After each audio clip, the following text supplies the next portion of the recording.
Ini memang Rosuryo dan Ijazah ini satu kesatuan tidak bisa Satu dipisahkan. kesatuan yang tidak bisa dipisahkan. Seperti dua sisi mata uang ya. Ya. Kemudian Ijazah, baliknya Rosuryo. Menganggap Prof. Jimli tidak fair. Kenapa? Karena di dalam Komisi Reformasi Polri ini ada Pak Otto Hasibuan. Ya. Pak Otto ini kan bapaknya Yakub Hasibuan, Betul. pengacara Pak Jokowi. Tapi sebenarnya simpel ya, kalau misalkan Pak Jokowi mau duduk bareng gitu ya, terus membuktikan itu kan selesai. Seperti yang dilakukan oleh Sani ya. Arsul Sani gitu ya. Hakim itu konstitusi itu kan. Iya, selesai. Tapi kan ini nggak tahu nih, ada apa di balik ini. Halo Sobat Sindo, jumpa lagi di Sindoskop. Kali ini kita akan membahas terkait dengan kedatangannya Roy Suryo ke Polda Metro Jaya untuk meminta gelar perkara khusus. Permintaan gelar perkara khusus ini sebelumnya telah diajukan juga oleh Roy Suryo CS ke Baris Krim Polri. Namun sebelum kedatangan Roy Suryo ke Polda Metro Jaya untuk meminta gelar perkara khusus, sehari sebelumnya Roy Suryo CS ditolak kedatangannya untuk bertemu dengan Komisi Reformasi Polri. Nah, saat ini kita akan membahasnya bersama jurnalis senior Sindo News. Ada Bung Gaib Maruto Sigit. Bang Gaib, jadi sehat ya? Jadi nggak perlu datang ke Polda ya? Iya. Iya. Ini memang Rosuryo dan Ijazah ini satu kesatuan tidak bisa dipisahkan. Satu kesatuan yang tidak bisa dipisahkan. Seperti dua sisi mata uang ya. Ya. Kemudian Ijazah, baliknya Rosuryo. Ya. Selain Bung Gaib, kita juga ada Mas Cipto. Siap. Yang juga jurnalis senior Sindo News dan juga Mas Riko. Ya. Terkait dengan kedatangan, kita bicara dulu bukan kedatangan Roy Suryo untuk gelar perkara khusus, meminta gelar perkara khusus. Kehadiran Roy Suryo yang bertemu dan akan beraudiensi dengan Komisi Reformasi Polri, kemudian ditolak oleh Komisi Reformasi Polri. Kemudian karena adanya penolakan, mereka wall out. Roy Suryo CS wall out. Apakah ini memang Komisi Reformasi Polri menghindari kehadiran Roy Suryo atau seperti apa? Orang nggak diundang, walk out. Kan nggak diundang sebenarnya. Betul. Jadi keterangan dari ketua tim reformasi Pak Polri Jimli ya, Jimli. itu bilang bahwa yang diundang cuma Refli Harun. Tapi kalau Roy Suryo mau datang, ya udah datang aja kan. Ya. Tapi Duduk di belakang dan nggak usah nggak usah ngomong ngomong. karena setelah disepakati kan statusnya sebagai tersangka. Jadi kurang Elok elok lah. lah. Tersangka Masalah diberi- etika diberi kesempatan, dan menurut saya sih cukup masuk akal aja sih gitu. Menurut saya, nggak Ya. tahu menurut Tapi berbeda sama pengakuan dari Refli. Dia katanya sempat ngomong ke Pak Jimli, kalau Roy Suryo diajak bagaimana? Awalnya membolehkan, tapi pas malam harinya berubah itu Pak Jimli. Sementara Refli sudah menyebar Sudah undangan. menyebar.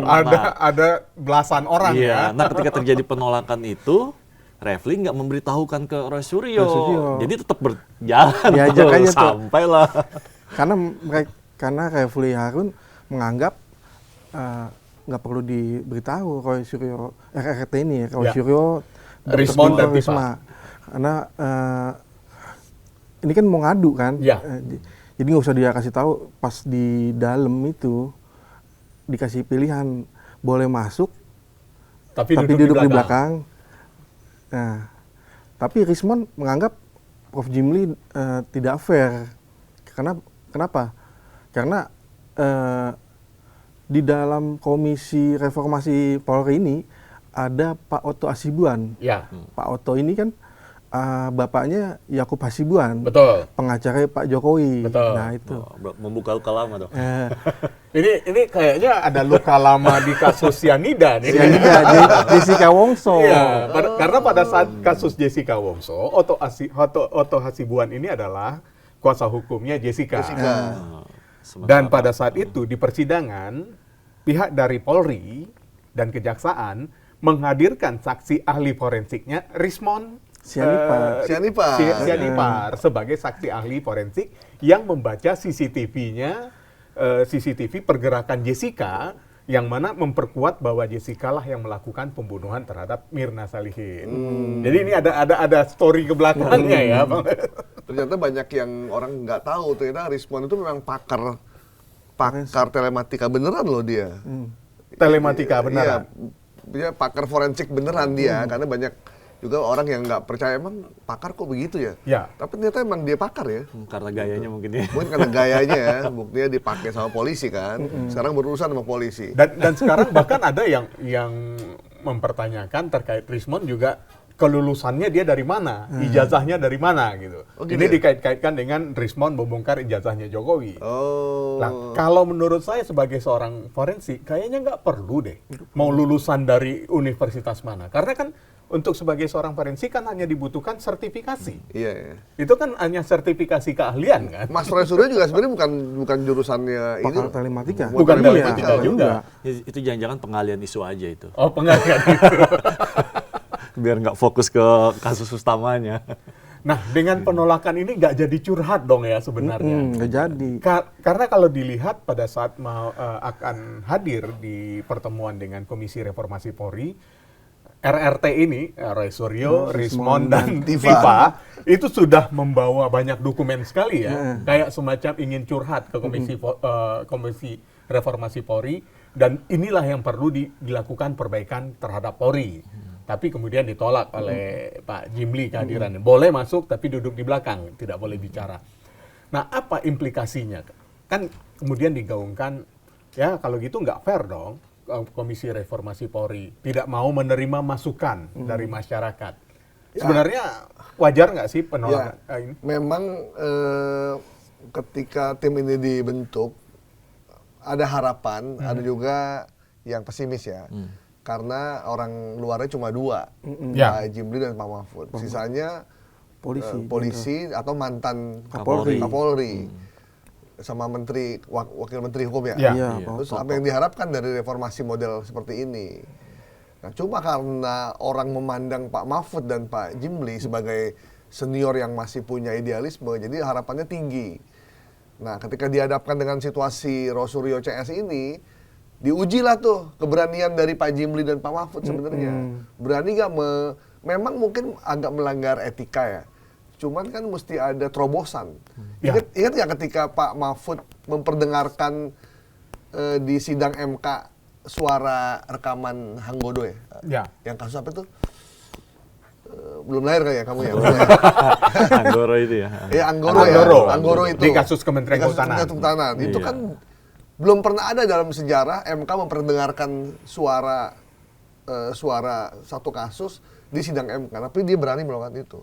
Nah, kalaupun misalkan memang kurang etis gitu, seorang tersangka yang lagi berkasus bertemu dengan ketua reformasi, apalagi menceritakan kasusnya, tapi mungkin sebagai bentuk terobosan tujuannya kita untuk reformasi sebenarnya sih oke-oke aja sebenarnya ya. Gitu. Atau jangan-jangan penolakan ini karena voting. Tadi Bung Gaib sudah mengatakan komposisinya kan nggak imbang. 5 dari Polri, dari Bayangkara. Kemudian 3 dari pemerintah. Ya, 2 masyarakat dari sipil. Menkokum, IMIPAS gitu kan. Kemudian Wamennya, gitu. Terus sama Menkum gitu. Yang 2 dari sipil, yang memang tokoh masyarakat lah kita anggap. Ya mungkin kalah voting berarti kalau gitu. mungkin aja. Kan kolektif kolegial mungkin ya. Mereka kan malamnya meeting dulu Zoom. Iya. Memperbincangkan ini kan. Setelah itu baru Pak Jimli meralat ucapannya, menolak. Oh, iya bener kalah voting. Iya. Gitu.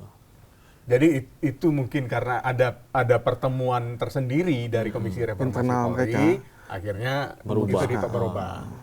Nah, kemudian kita sekarang beralih ke yang terkait dengan Roy Suryo yang 2 kali nih sebenarnya permintaan gelar perkara khusus. Sebelumnya ke Bareskrim. Sudah mendatangi Bareskrim berkali-kali untuk minta gelar perkara khusus.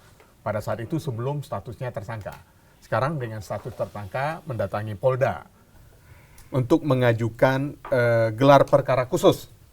Gelar perkara khusus ini bukan kali pertama Roy Suryo mengajukan ke Polda Metro Jaya. Sebelumnya telah mengajukan juga ke Bareskrim Polri.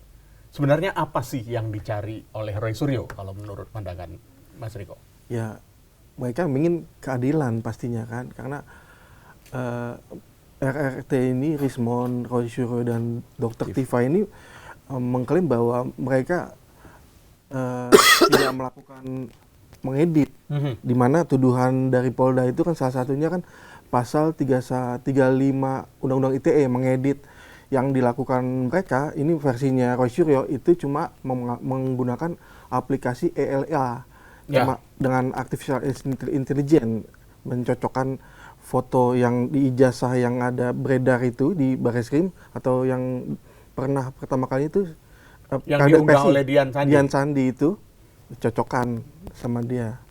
Ternyata versinya Roy Suryo, foto yang ada di ijazah Jokowi itu bukan Pak Jokowi kalau kata versinya Roy Suryo, tapi Dumatno sepupunya Pak Jokowi. Itu dilihat dari ketebalan bibir katanya, lehernya, apakah hangnya katanya gitu. Klaimnya mereka tuduhan Polda ini sebagai tersangka lucu-lucuan aja katanya.